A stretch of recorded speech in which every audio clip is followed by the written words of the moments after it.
Hola, buenos días con todos. Muchísimas gracias por acompañarnos el día de hoy a esta nuestra charla para el AVEM, mejora de la función inmunitaria y de la integridad intestinal gracias a polisacáridos sulfatados de algas. El día de hoy tenemos con nosotros a la doctora María García Suárez, especialista veterinaria de Olmix, y a Cristian Uculmana Morales, responsable técnico de la región andina de Olmix. Muchísimas gracias por acompañarnos a ustedes también. Y sin más, los dejo con Cristian Uculmana, que iniciará con la presentación. Muchísimas gracias. Hola, buenos días con todos. Bárbara, muchísimas gracias por la presentación.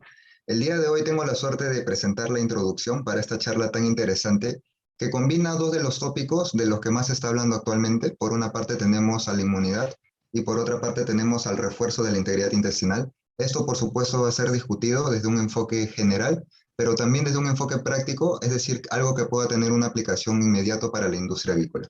Entonces, vamos a empezar.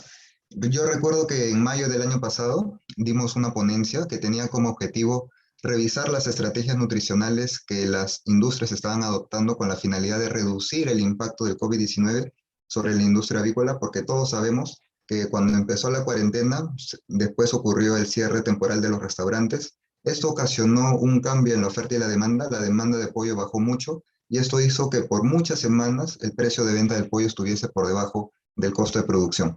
Esta lámina fue la primera lámina a manera de introducción que presentamos en esta ponencia y pusimos dos fechas y además un signo de interrogación.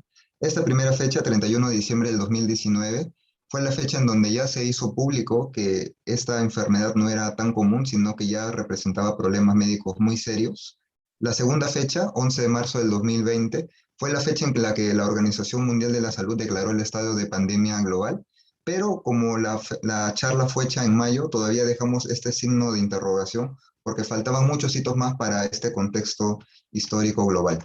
Ahora que ya tenemos una visión más amplia, podemos seguir agregando nuevos hitos y nuevas fechas más, pero primero comentarles quiénes son los científicos que aparecen en esta foto. En esta foto podemos ver al doctor Sain y a la doctora Tuesi. Ambos son esposos y ambos son fundadores de la empresa BioNTech, que ustedes lo deben haber escuchado, porque la empresa BioNTech fue la que se asoció con Pfizer para generar la primera vacuna de las muchas que ahorita están en circulación a nivel global. Lo interesante de esto fue que el 1 de marzo del 2020, que fue antes de que se declarase el estado de pandemia, la empresa BioNTech se puso en contacto con Pfizer y les dijo, miren, ya tengo 20 candidatos a vacuna para poder desarrollarla. Y lo demás es historia conocida. Otro hito importante aquí fue el 8 de noviembre, fecha en donde concluyeron los estudios en fase 3 y en donde se demostró la eficacia de esta vacuna. Y solamente un mes después, la primera persona en el mundo recibió esta vacuna. Esto, por supuesto, nos deja con muchas más interrogantes a futuro porque todavía no se sabe qué es lo que va a ocurrir. Y como un dato curioso adicional, ayer en una búsqueda rápida en Google me encontré con unas declaraciones recientes del doctor Sain, en donde él prevé que la evolución del virus, es decir, la mutación de este virus a futuro, va a ser de que se necesite otra vacuna, es decir, no una tercera dosis, porque esa tercera dosis es la misma de la primera y la segunda, sino una vacuna totalmente diferente. Así que esta interrogante nunca ha estado más clara como ahora, que van a seguir viniendo nuevos hitos más. Este año 2021 es un año muy importante para todos los peruanos porque es el año en donde celebramos el bicentenario de nuestra independencia y también es importante para una de las asociaciones avícolas más importantes del mundo como el Poultry Science.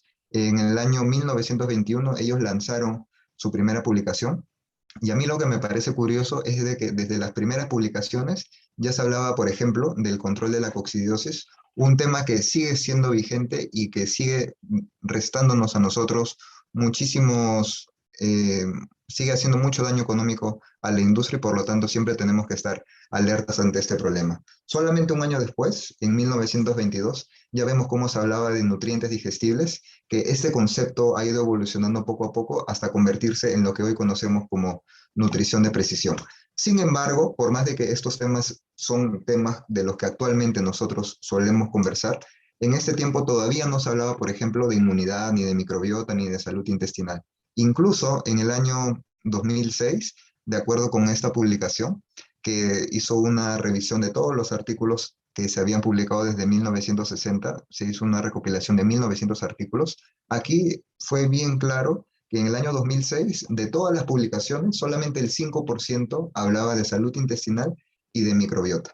Vemos un panorama totalmente diferente para el año 2020, en donde ya del total de artículos publicados, un 40% está hablando tanto de salud intestinal como de microbiota.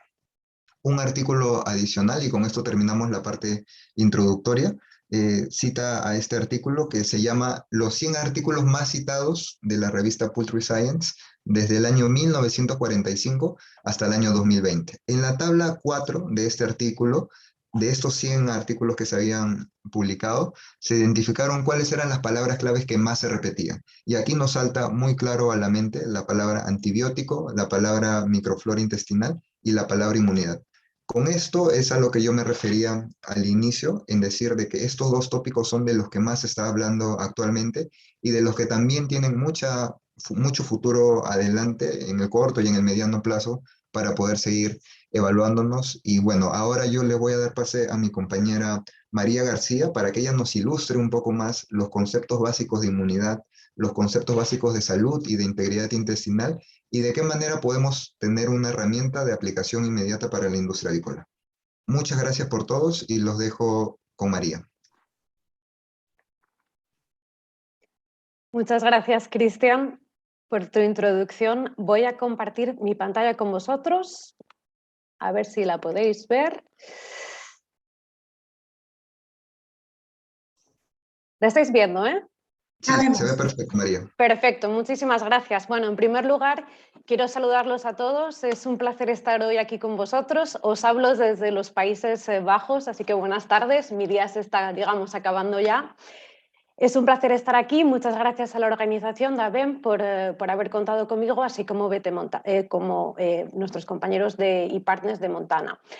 En esta presentación me gustaría compartir con vosotros cómo diferentes principios activos que se van a extraer de la pared de las algas marinas van a dar un buen soporte a la función inmunitaria y van a reforzar también la función de barrera del intestino.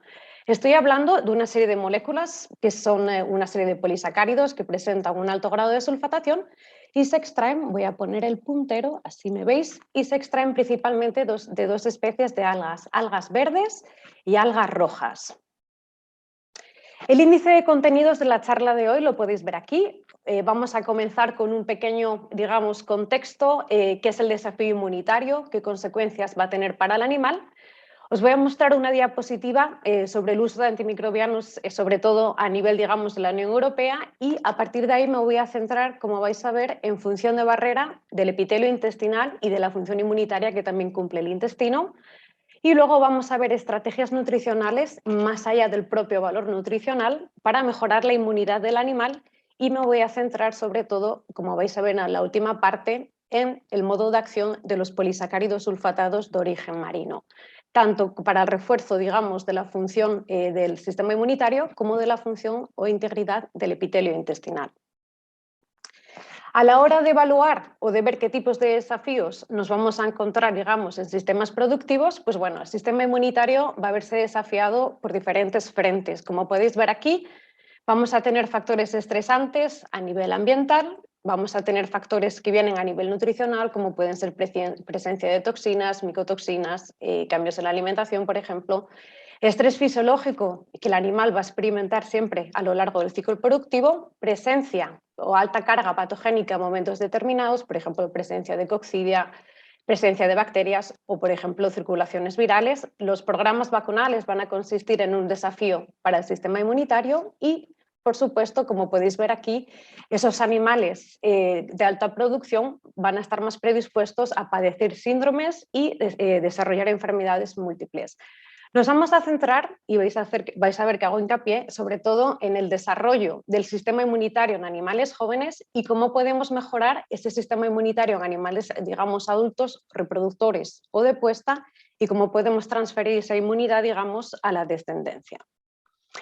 ¿Qué consecuencias tiene, digamos, un sistema inmunitario que se encuentra o está desafiado? Pues vamos a tener consecuencias desde el punto de vista de salud para el animal, como veis aquí, por ejemplo, mayor gasto veterinario, menor transferencia de inmunidad pasiva, mayor mortalidad, predisposición a enfermedades secundarias bacterianas, baja respuesta a las vacunas. Un sistema inmunitario que no funciona correctamente no va a captar ese antígeno que viene a formar parte de la vacuna, y ahí vemos esa baja respuesta vacunal. Y luego también nos vamos a encontrar una serie de consecuencias derivadas, pues digamos, sobre todo un impacto a nivel del desempeño o el rendimiento técnico del animal. Menor peso corporal, como veis, mayor índice de conversión, baja fertilidad, por ejemplo, y crecimiento muy heterogéneo entre los lotes. Animales de crecimiento rápido pues van a tener un mayor riesgo a padecer este tipo, digamos, de enfermedades que vimos anteriormente, y por lo tanto tenemos que prestar mucha atención. Si miramos en esta diapositiva, es una gráfica que he extraído de una revisión bibliográfica de Joosten, de un científico aquí de Holanda. En este caso lo que podéis ver es que la mayor conclusión es que el 70% de los antimicrobianos que se usan, en este caso estoy hablando de la Unión Europea, en avicultura está relacionado con problemas entéricos, sobre todo, como podéis ver aquí. El mayor uso va a tener lugar en el periodo post-eclosión, en estos primeros días de vida del animal, y sobre todo, como podéis ver aquí, en el periodo de crecimiento rápido.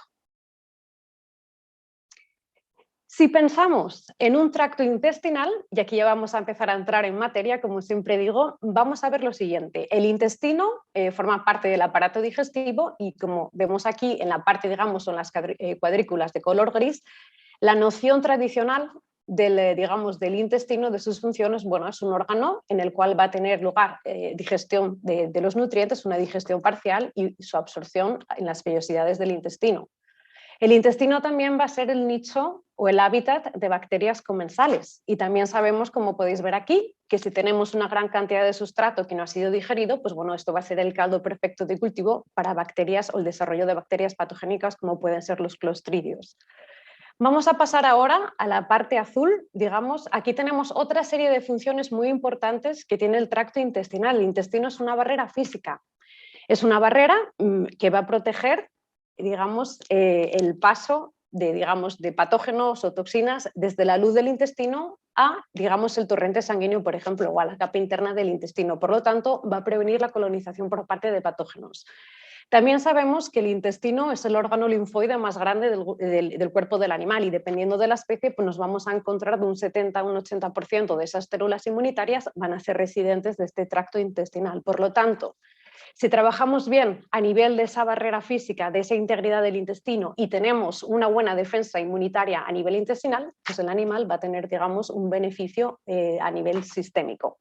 Estas dos funciones del intestino son muy importantes y van a englobar también, como veis aquí, o van a completar la función digestiva.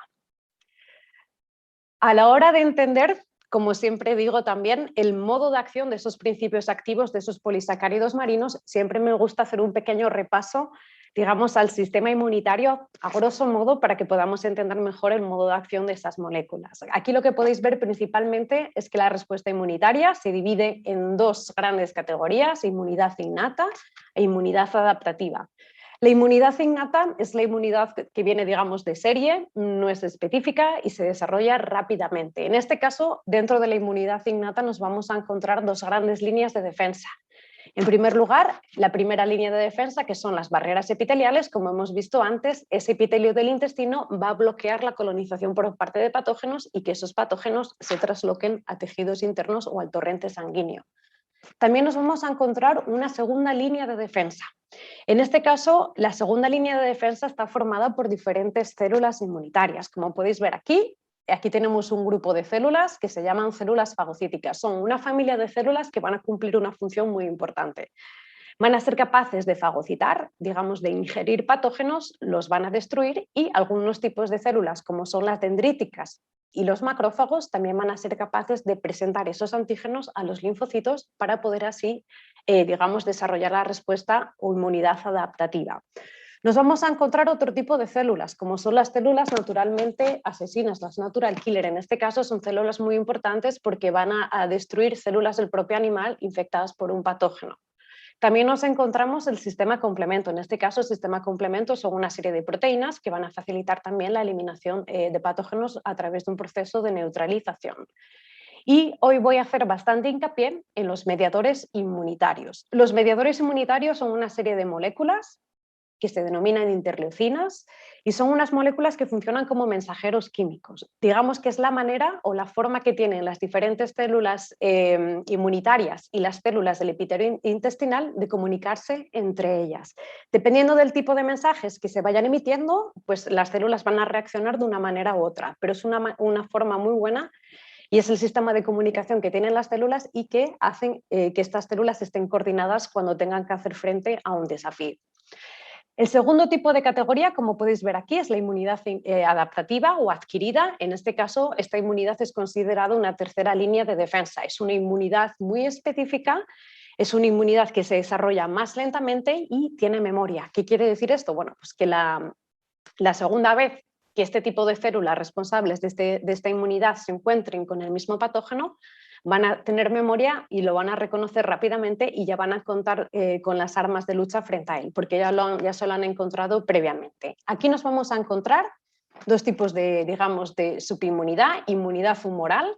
Sobre todo los médicos veterinarios a nivel, digamos, de campo, a nivel productivo, están muy familiarizados a trabajar con este tipo de componentes inmunitarios. Básicamente estamos hablando de la producción de anticuerpos en los linfocitos B, y los anticuerpos pues tienen dos funciones. Por una parte van a eliminar patógenos por neutralización y por otra parte lo que van a hacer algunos tipos de anticuerpos van a ser capaces de adherirse a la membrana de algunos patógenos a través de un proceso digamos de marcaje, y esto va a facilitar el reconocimiento por parte de las células fagocíticas, ¿vale? Entonces esas células fagocíticas, ese macrófago o esa célula dendrítica van a reconocer a ese patógeno y lo van a destruir. Y luego, por último, tenemos la inmunidad celular, que es llevada a cabo por los linfocitos T. Tenemos varios tipos de subpoblaciones, cada una con su nombre y su apellido. En este caso, por ejemplo, tenemos los linfocitos T citotóxicos, que son los linfocitos que son capaces de destruir células del propio cuerpo infectadas por un patógeno y son muy importantes a nivel del epitelio intestinal, por ejemplo. Simplemente tener una idea clara, porque ahora vamos a entender cómo funcionan estos polisacáridos sulfatados marinos. Aquí podéis ver una representación, en este caso estamos hablando de un intestino formado por un epitelio, diferentes tipos de células, enterocitos, donde se van a absorber nutrientes, células caliciformes, que son las células que van a secretar la mucina, que es el componente principal de esta capa de moco, y luego, digamos, en la lámina propia o la capa más interna del intestino, nos vamos a encontrar diferentes poblaciones celulares, ¿vale? Células propias de la respuesta innata, pero también células de la respuesta adaptativa. Es un sistema muy dinámico y, como os dije antes, es estrictamente necesario que haya una buena coordinación y comunicación entre las diferentes células para que monten una respuesta eficiente cuando tengan que luchar frente a un desafío. Si pensamos en la función de barrera del intestino, aquí lo que podéis ver es el epitelio intestinal, las células caliciformes que van a formar esta capa de moco, y lo que nos vamos a encontrar también es entre dos células adyacentes nos vamos a encontrar unos complejos proteicos que se denominan proteínas de las uniones estrechas. Estos son los dos factores que van a determinar la integridad del intestino. Por una parte, esta capa de moco, muy importante, tiene dos funciones, es una barrera física, pero al mismo tiempo digamos que esta capa más interna del moco va a contener péptidos antimicrobianos, va a contener inmunoglobulina A, va a contener componentes inmunitarios muy importantes para defender el intestino. El segundo componente que va a determinar esa integridad del intestino pues son las uniones estrechas. Estas proteínas son muy importantes ya que van a sellar el espacio entre dos células adyacentes. Una buena calidad de moco intestinal, unas buenas uniones estrechas, digamos que van a prevenir esa colonización y translocación de patógenos y toxinas, y es la primera línea de defensa, como siempre digo, del sistema inmunitario, en este caso a nivel intestinal. ¿Qué sucede cuando tenemos una situación de desafío? Un desafío que nos va a afectar esa barrera del intestino. Ese desafío se puede llamar un golpe de calor, se puede llamar una presencia de un patógeno, una presencia de una toxina, una transición alimentaria, por ejemplo, o estrés psicológico propio del animal. ¿Qué ocurre? Principalmente lo que se va a observar es una reducción en el grosor de la capa de moco, como se puede ver aquí, y también va a haber una alteración de las uniones estrechas. Esas proteínas de unión estrecha van a debilitarse, van a romperse, y ¿qué va a ocurrir? Que va a aumentar la permeabilidad del intestino. Por una parte, estos patógenos y toxinas, al encontrarse una capa de moco mucho más fina, van a adherirse, va a ser mucho más fácil colonizar el intestino, y por otra parte, al encontrarse Esas uniones estrechas alteradas van a pasar por este espacio, se van a traslocar y pueden ocurrir dos cosas. Que el sistema inmunitario sea rápido y sea capaz, digamos, de limitar ese paso a la lámina propia, que es la capa más interna del intestino, y vamos a tener una inflamación local a nivel intestinal, pero en muchísimas ocasiones lo que ocurre es que esos patógenos y esas toxinas van a ser capaces de pasar a la circulación portal, pasan al torrente sanguíneo y muchas veces nos vamos a encontrar inflamaciones extraintestinales que no sabemos cuál es la causa y digamos que la puerta de entrada al patógeno es un aumento de esta permeabilidad del intestino. Os podéis imaginar también que si tenemos unas vellosidades intestinales que tienen una capa de moco mucho más fina, no van a estar bien protegidas. Si tenemos una alteración de esas uniones estrechas, esas vellosidades no van a crecer. Entonces vamos a tener también una menor absorción de nutrientes y vamos a tener peores, digamos, desempeños productivos por parte del animal. Como siempre digo, la función de barrera del intestino es esencial para que haya un buen funcionamiento, digamos, inmunitario de todo el animal, ¿vale? Aquí lo que podéis ver son diferentes estrategias nutricionales. Desde hace años existen diferentes estrategias nutricionales que van más allá del puro valor nutricional. Existen moléculas o componentes activos que van a trabajar muy bien y van a reforzar esa función de inmunidad del animal.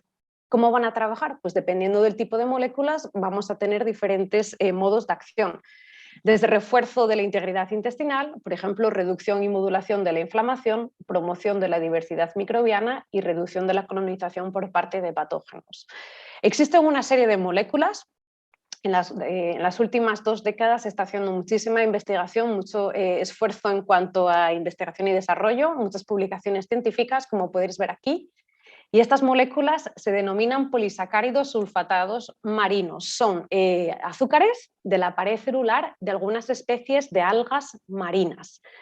Dependiendo del tipo de alga y dependiendo del tipo de características que os voy a mostrar, pues este tipo de moléculas nos van a ofrecer una gran cantidad de actividades biológicas. Aquí podéis ver, bueno, pues algunas revisiones de diferentes tipos de extractos de algas, de diferentes polisacáridos sulfatados y cada una de las funciones que tienen ellas.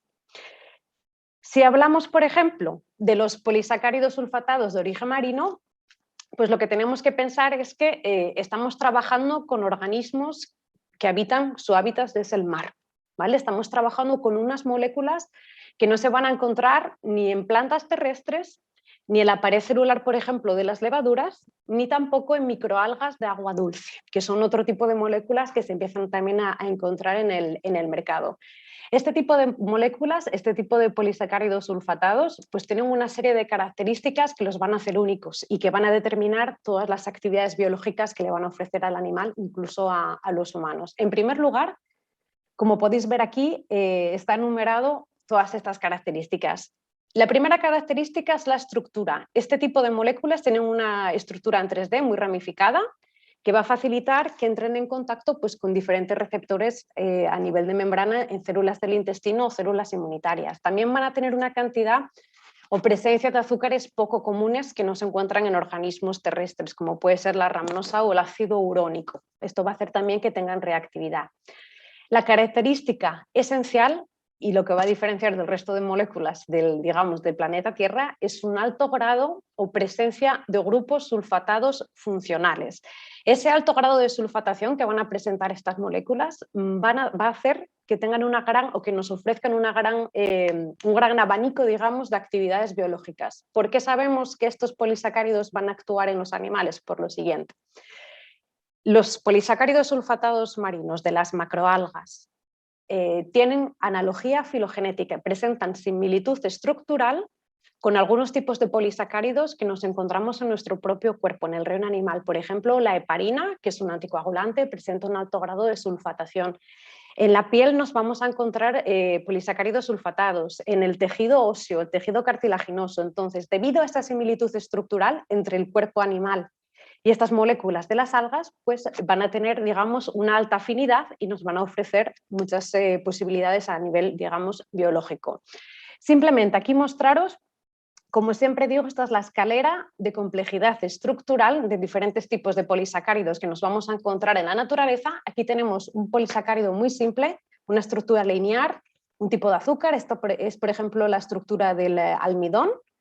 Si subimos un peldaño más, aquí lo que podéis ver es un polisacárido, en este caso presenta ramificación, presenta un solo tipo de, digamos, de azúcar, y esta es la estructura, por ejemplo, típica de algunos componentes de las paredes celulares de la levadura, como puede ser un betaglucano o un mananoligosacárido. Y luego si subimos aquí en el, digamos, el peldaño más alto de esta complejidad estructural, pues aquí tenemos una estructura típica de un polisacárido de origen marino, un alto grado, digamos, de ramificación, presencia de azúcares poco comunes y presencia también de grupos sulfatados funcionales.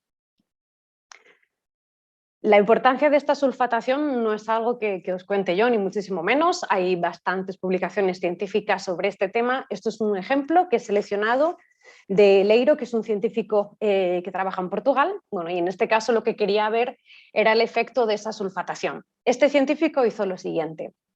Incubó macrófagos. Los macrófagos, como hemos visto, son células inmunitarias que son capaces de fagocitar y destruir patógenos, pero también son capaces de producir óxido nítrico. El óxido nítrico tiene una actividad bactericida bastante elevada.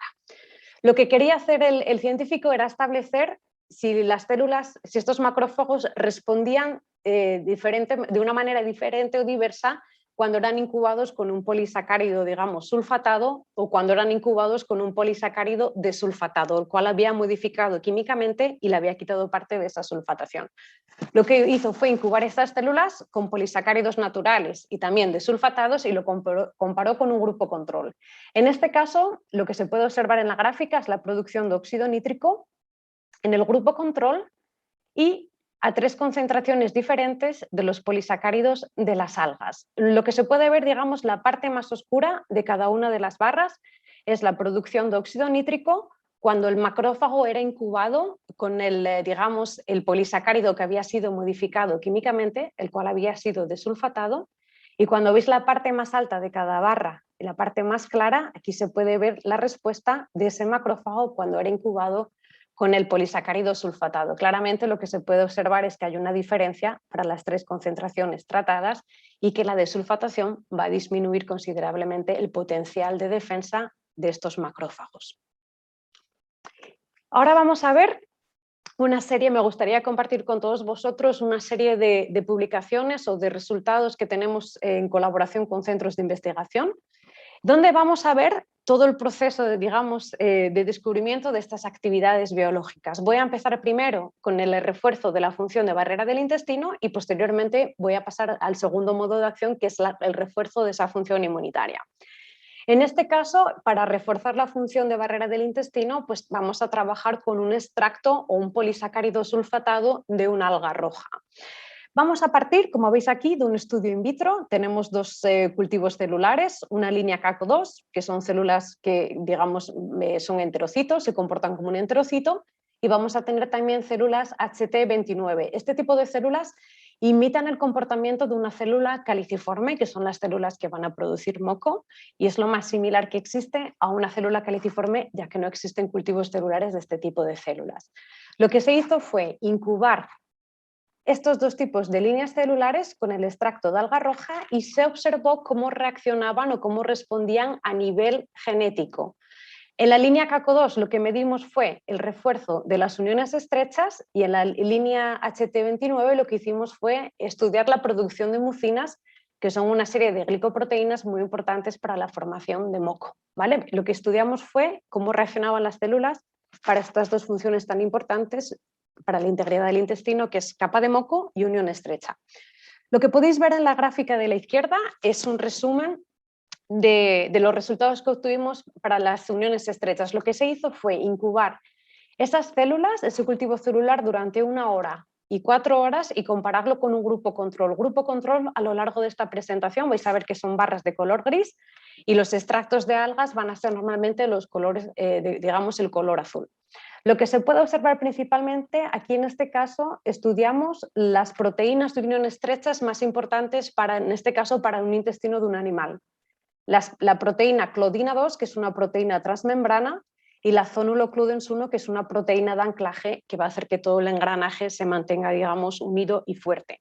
Lo que se puede observar principalmente es que el extracto de alga roja aumentaba considerablemente a nivel estadístico la clodina 2 tras 1 hora de incubación, y en el caso, por ejemplo, de la zonulocludens 1 lo aumentaba significativamente tras 4 horas. Por lo tanto, aquí se está viendo ya un efecto positivo de ese extracto a nivel de las proteínas de unión estrecha. A la hora de evaluar el efecto a nivel de la secreción de mucina, pues nos centramos sobre todo en la expresión de 2 genes que van a hacer que la célula produzca mucinas, el gen MUC2 y el gen MUC4. En este caso, lo que se puede observar, por ejemplo, para el gen MUC4 es que tras 1 hora y 4 horas de incubación, ese efecto es significativo comparado con el grupo control, y en el caso, por ejemplo, del MUC2, tras 4 horas. Lo que se puede, digamos, la conclusión que se puede sacar es que ese extracto de alga roja va a aumentar la secreción de mucina, en este caso, de esas glicoproteínas que van a formar parte de esa capa de moco. Una cosa que tenemos que considerar es que este extracto de alga roja va a hacer que esa capa de moco se mantenga a un grosor homogéneo, un grosor, digamos, de manera fisiológica. Se sabe principalmente que los propios enzimas digestivos del animal degradan la capa de moco de una manera, digamos, continua. Lo que hacemos nosotros con este extracto de alga es mantener esa capa de moco a un grosor homogéneo y que no va a haber un impacto, o que esta formación de moco no va a usar aminoácidos que el animal va a necesitar para el desarrollo muscular, por ejemplo. ¿Vale? Eso es una cosa que tenemos que tener en cuenta. Una vez que hemos visto qué sucede in vitro, vamos a pasar a una prueba, digamos, in vitro, pero en este caso con un desafío. Ya vamos yendo un paso más allá. Lo que se hizo aquí es una prueba que me resulta también muy interesante, fue evaluar digamos, la capacidad de ese mismo extracto de alga roja para aumentar la resistencia eléctrica transepitelial. Esta TER, esa resistencia eléctrica transepitelial, es un indicador de la calidad de un epitelio intestinal, en otras palabras, de esa funcionalidad de las uniones estrechas. Lo que se hizo en esta prueba fue lo siguiente. Aquí podéis ver el diseño experimental, tenemos una membrana semipermeable. Encima de esa membrana se puso una línea celular intestinal que se llaman células IPEC1, y a ambos lados de ese cultivo celular, pues como podéis ver, se pusieron 2 electrodos. Se aplicó corriente eléctrica y lo que se estudió en ese caso fue la resistencia que oponía este epitelio intestinal. Tenemos 3, como vais a ver aquí, tenemos 3 grupos. Tenemos un grupo, digamos, control negativo, que es solo el cultivo celular, básicamente estamos hablando de estas células. Tenemos un grupo que fue incubado con una cepa enterotóxica de Escherichia coli, que va a causar inflamación a nivel del intestino, y también se aplicó aquí. Y por último tenemos un tercer grupo que fue el cultivo celular IPEC1, incubado con esa cepa enterotoxigénica de Escherichia coli y también con el extracto de alga roja. Queríamos ver si ese extracto de alga roja iba, digamos, a mantener esa resistencia transepitelial en ese desafío con un patógeno. Aquí podéis ver los resultados. La gráfica nos va a indicar la resistencia eléctrica transepitelial de ese intestino, como veis aquí, a lo largo del tiempo. Estamos hablando en las 10 primeras horas de incubación con el patógeno. La línea de color gris representa esa resistencia en el grupo que únicamente tenemos las células IPEC1, el cultivo celular. Si miráis la línea de color rojo, aquí tenemos una bajada muy fuerte de esa resistencia eléctrica transepitelial cuando las células intestinales eran incubadas con esa cepa de Escherichia coli. Y luego, si veis la línea de color azul, pues aquí vemos que esas mismas células que habían sido incubadas con Escherichia coli, al ser también incubadas con el extracto de alga roja, digamos que vamos a mantener sobre el tiempo esa resistencia eléctrica transepitelial, sobre todo durante estas 10 primeras horas posteriores a la infección. Hemos visto en esta digamos, colaboración científica con el INRA o el INRAE, que han cambiado el nombre, es uno de los centros europeos de referencia para investigaciones agronómicas. Estoy segura que habéis oído hablar de él. Colaboramos mucho con ellos. Y bueno, aquí tenemos una indicación de que ese extracto de alga roja va a funcionar en condiciones in vitro de desafío. Si vamos un paso más allá, aquí lo que podemos ver fue un estudio también científico en el cual demostramos el refuerzo de la función de barrera del intestino, en este caso en una situación en desafío, pero en animales, in vivo. Lo que se hizo fue, como podéis ver, tenemos el diseño experimental, trabajamos con ratas. Este centro de investigación, que se llama INSERM, Es un centro que está especializado en medicina humana, sobre todo están centrados en enfermedades a nivel intestinal, ya sea enfermedades autoinmunes, etc. Entonces decidimos trabajar con ellos porque tienen modelos muy estudiados de estrés que van a causar inflamación de esa mucosa intestinal. Si miramos el diseño experimental, los animales estuvieron durante 10 días en el laboratorio aclimatándose. La prueba duró, como veis, duró 14 días. Durante esos 14 días, la mitad de los animales recibieron un extracto de alga roja y la otra mitad no. Y del día 10 al día 14, todos los animales de la prueba fueron sometidos a un tipo de estrés. Es un estrés que se llama estrés por abstinencia de agua. Básicamente lo que se hizo fue poner en el laboratorio a todos los animales en una plataforma, digamos, rodeada por agua.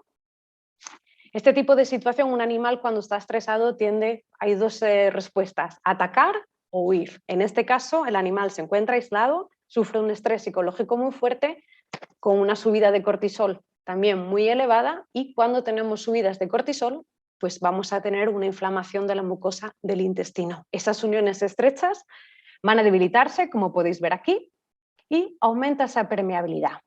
A la hora de evaluar cuál era el efecto protector de este extracto de alga roja, lo que se hizo fue darle a todos los animales oralmente una molécula, un biomarcador que se llama dextrano. Es una molécula que el animal la va a ingerir y en condiciones normales, cuando no hay estrés, va a ser eliminado a través de las heces, pero cuando tenemos situaciones de estrés con aumento de esa permeabilidad del intestino, este dextrano va a ser capaz de traslocarse a través de 2 células del intestino y pasar al torrente sanguíneo. Lo que hicimos fue sangrar a todos los animales para cuantificar los niveles de dextrano. Niveles altos de dextrano en sangre van a indicarnos un aumento de esa permeabilidad del intestino y también una pérdida de la funcionalidad de las uniones estrechas. Lo que podéis ver en la gráfica son los resultados, digamos, la concentración de ese biomarcador en sangre. El grupo, digamos, de color gris es el grupo estresado y el grupo de color azul, el grupo estresado que también recibió el extracto de alga roja. Aquí lo que se puede observar principalmente fue que el extracto de alga roja iba a reducir significativamente la permeabilidad intestinal, en este caso en un modelo de estrés. Este tipo de estrés o este tipo de modelo es muy interesante porque es extrapolable a otros tipos de factores que van a causar estrés al animal y que van a inducir el mismo tipo de daño, que en otras palabras va a ser un aumento, una inflamación del intestino y un aumento de su permeabilidad. Esta investigación digamos, la vamos a publicar próximamente, o sea que estoy muy, muy contenta. Si pasamos al segundo tipo, digamos, de principio activo, ¿cómo podemos modular o cómo podemos reforzar esa función inmunitaria a través de otro extracto de alga? En este caso vamos a hablar de un extracto de alga verde. Función de barrera intestinal, alga roja, modulación de la respuesta inmunitaria, extracto de alga verde. En este caso contamos con varias publicaciones científicas donde se explica todo el modo de acción, cómo se induce esa modulación de la respuesta inmunitaria. En primer lugar, lo que se puede observar aquí, vamos a partir, por ejemplo, de un enterocito, puede ser un macrófago también, un monocito, una célula dendrítica. Si ampliamos esa célula, podemos observar su membrana, podemos observar su núcleo y también podemos observar que en esa membrana de la célula nos vamos a encontrar diferentes tipos de receptores. El mecanismo de acción se puede, digamos, dividir en 3 pasos consecutivos. Este extracto de alga verde va a ser reconocido o va a activar receptores de membrana de la célula y estos receptores van a funcionar como antenas, van a captar estímulos y atendiendo al estímulo que le llegue, la célula va a reaccionar. En este caso, la célula va a reaccionar a través del núcleo, aumentando la transcripción de genes y en este caso lo que va a hacer la célula es aumentar la producción de mediadores inmunitarios, de esas moléculas o esos mensajeros químicos que os dije antes que son esenciales para una buena coordinación entre las células del sistema inmunitario. Aquí lo que podéis ver, por ejemplo, es que cuando hablamos de la activación de ese núcleo va a haber una serie de factores nucleares, por ejemplo este que veis aquí es un factor de transcripción, NF-κB. Sobre este tipo digamos, de factores hay bastantes publicaciones. Desde el punto de vista, digamos, inmunitario, por parte del animal existen muchas publicaciones científicas donde sugiere que es muy importante a nivel fisiológico para el animal mantener un adecuado estado, digamos, de inmunidad basal. Es necesario que, digamos, para mí, como siempre digo, el sistema inmunitario es como una orquesta formada por diferentes tipos de músicos, y para que esa orquesta haga un buen performance cuando tiene que hacer un concierto, que dar un concierto, es esencial que haya un training, que haya ensayos y que los músicos, digamos, pues practiquen y se coordinen bien entre ellos. Esto es lo que hacen, por ejemplo, en este caso, este extracto de alga verde. Va a hacer que el sistema inmunitario se comunique mejor y, digamos, que el animal esté más preparado para luchar frente a un desafío. Vais a ver en la siguiente diapositiva. Estas dos publicaciones que os acabo de mostrar las hemos realizado en colaboración también con el INRA en Francia, y vamos a hablar de qué tipo de prueba hicimos. En este caso vamos a partir de las células IPEC1, que las habéis visto hace un par de diapositivas. Son células intestinales. En este caso fueron incubadas con el extracto de alga verde a 3 concentraciones diferentes, y aquí lo que medimos también fue cómo se comportaban estas células a nivel inmunitario, a nivel de la expresión genética. En este caso, expresión de genes que van a hacer que la célula produzca mediadores inmunitarios. Podéis observar 5 gráficas. Cada una de las gráficas representa la expresión o los resultados obtenidos para diferentes mediadores inmunitarios. Vais a observar que cada una de las gráficas tiene siempre 3 barras de color azul, digamos que son las 3 concentraciones diferentes de esa alga verde, y siempre comparado con un grupo control, que es, digamos, la barra de color gris. La conclusión que se puede sacar de esta colaboración científica con el INRA es que este extracto de alga verde va a hacer que el animal, en este caso que ese intestino, produzca diferentes mediadores inmunitarios. Algunos van a favorecer el reclutamiento de células, otros van a estimular la actividad de otro tipo de células, van a favorecer la diferenciación de otras, y también sabemos, gracias a esta publicación científica con el INRA, que el extracto de alga verde va a inducir también actividad antiinflamatoria. En este caso, cuando hablamos de inmunomodulación, como os dije antes, a veces necesitamos que ese sistema inmunitario esté en alerta, esté preparado para lo que le pueda venir, pero al mismo tiempo no queremos que esa respuesta inmunitaria se descontrole, porque va a tener costes, digamos, muy caros para el animal en términos de energía o en términos, por ejemplo, de aminoácidos. Aquí podemos ver claramente que este extracto va a inducir la producción de unos factores a nivel del núcleo que van a hacer que el animal produzca menos también citoquinas o interleucinas con actividad proinflamatoria. Ese efecto antiinflamatorio también lo hemos demostrado en una investigación aquí en Países Bajos con la Universidad de Wageningen, o como decimos aquí en Holanda, Wageningen. Entonces, lo que queríamos hacer, con ellos estamos trabajando en varios proyectos, en uno estamos trabajando especialmente en la valorización de este tipo de moléculas, y aquí lo que podéis ver es lo siguiente. Queríamos ver si ese efecto que se observó en el intestino a nivel de producción de mediadores inmunitarios con actividad antiinflamatoria se podía constatar también en células inmunitarias. Para ello, lo que se hizo fue incubar macrófagos.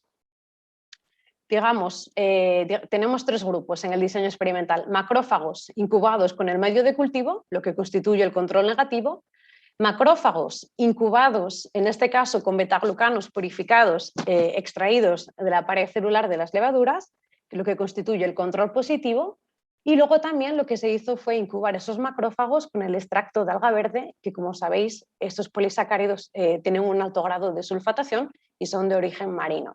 Lo que se hizo aquí fue estudiar cómo respondían esos macrófagos a nivel de la producción del mediador inmunitario o de la interleucina con mayor actividad antiinflamatoria, que es la interleucina 10. Lo que podéis ver aquí son los resultados, la expresión genética de esa interleucina cuando los macrófagos eran incubados en los 3 grupos. Lo que se puede observar principalmente es que el extracto de alga verde es el que iba a inducir una mayor expresión de esa interleucina 10 comparado, por ejemplo, con el control positivo, que es un betaglucano. También, como podéis ver, este experimento forma parte de un proyecto mucho mayor y también vamos a publicarlo próximamente.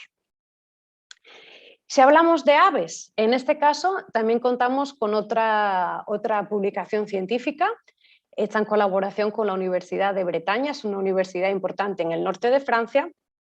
Aquí lo que queríamos estudiar era la inmunomodulación en este caso, de dos poblaciones celulares muy importantes en aves. Estamos hablando de los heterófilos y estamos hablando de los monocitos, dos tipos de células muy importantes dentro de la respuesta innata del animal. En este caso, lo que sabemos es que los heterófilos, cuando están activos, van a producir diferentes tipos de moléculas. Van a producir péptidos antimicrobianos, enzimas antibacterianas y antivirales, como es la glucuronidasa, que es lo que miramos en esta prueba. Van a producir mediadores inmunitarios, también los neutrófilos producen interleucinas, van a producir especies reactivas del oxígeno con una alta actividad antibacteriana, y los heterófilos o neutrófilos aviares forman parte de esas células fagocíticas y también tienen una alta capacidad para fagocitar patógenos. En el caso de los monocitos digamos que circulan en sangre, y cuando llegan al órgano donde van a vivir, donde van a cumplir su función, cambian de nombre y pasan a llamarse macrófagos, ¿vale? Por lo tanto, un monocito, digamos que es un macrófago en tránsito. En este caso, cuando los monocitos están activos, producen péptidos antimicrobianos, producen óxido nítrico, como vimos en esa diapositiva del científico portugués, de esa importancia de la sulfatación en los extractos de algas, producen interleucinas, y los monocitos, como os decía antes, pueden diferenciarse en macrófagos o también incluso en células dendríticas, que son células que van a presentar antígenos, por ejemplo, a los linfocitos. Tienen un papel muy importante en la respuesta innata, pero también adaptativa, y una alta capacidad fagocítica y, como veis aquí, de presentación de antígenos. ¿Qué es lo que hicimos con los científicos de la Universidad de Bretaña? Pues aquí lo podéis ver. En este caso, lo que se hizo fue tenemos el primer día, los animales se distribuyeron en 4 grupos, se les dio durante el día 1 extracto de alga verde en el agua de bebida, ¿vale? Durante 24 horas. Y lo que se hizo fue sangrar a los animales el día 1, el día 2, el día 3 y el día 4 para cuantificar, en este caso, la concentración que había de óxido nítrico en el plasma, en otras palabras, la actividad de ese monocito, y también cuantificar la actividad de la glucuronidasa, que es una enzima que van a producir los heterófilos y tiene actividad bactericida. Lo que se puede observar en las dos gráficas son los 4 grupos, grupo gris, siempre grupo control. En este caso, también lo que se hizo fue darles a estos pollos diferentes concentraciones del extracto de alga verde. Queríamos también ver si había un efecto dosis dependiente.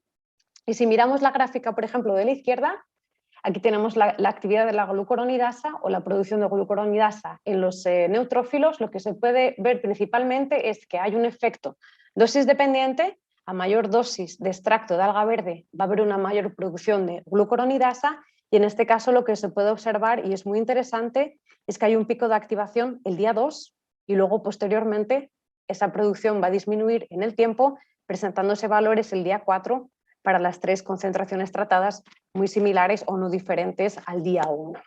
Y si miramos la actividad, por ejemplo, de los monocitos, esa producción de óxido nítrico, pues aquí lo que se puede ver principalmente es digamos, lo mismo que se observó en la glucuronidasa. Efecto dosis dependiente, concentración más alta de extracto de alga verde, mayor respuesta del monocito y también un pico de activación. Entonces, en este caso, en esta prueba, lo que se pudo constatar fue una modulación in vivo de las 2 células, o de las, digamos, 2 de las células más importantes de la respuesta innata, en este caso de aves. A nivel de campo, hemos visto diferentes moléculas, hemos visto 2 principios activos, 2 polisacáridos sulfatados de origen marino. En este caso, esos dos extractos, esos 2 principios activos se van a combinar y van a formar una estrategia nutricional que se llama Algimon, ¿vale? En este caso, aquí lo que podéis ver son resultados de inmunomodulación in vivo, en granjas comerciales.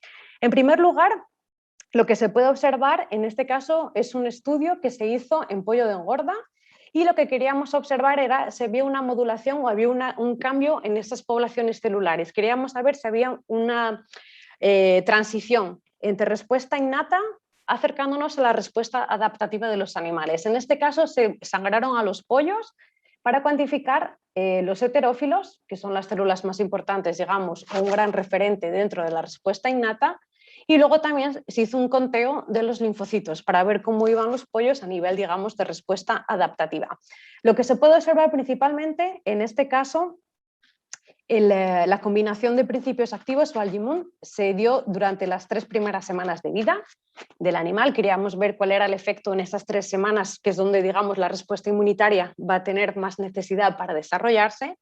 Y lo que se puede observar principalmente es que el día 12 no existe diferencia significativa entre el grupo control y el grupo Algimun, pero en este caso el día 26 ya se comienzan a observar diferentes diferencias.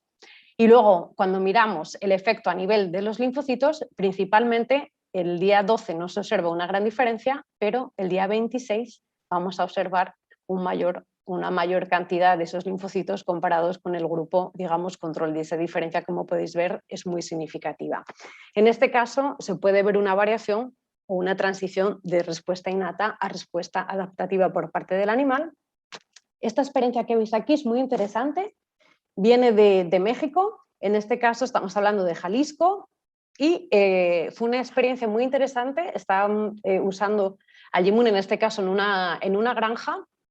Estábamos haciendo una validación, un grupo control y un grupo tratado, y pues las gallinas en este caso experimentaron un desafío viral respiratorio muy fuerte, y digamos, una de las cosas que se observó principalmente fue, digamos, que las gallinas que estaban recibiendo Algimun mantenían la producción promedio durante las 9 semanas posteriores a ese desafío. Como podéis ver, aquí tenemos el grupo Algimun y aquí tenemos el grupo control en estas gallinas de postura.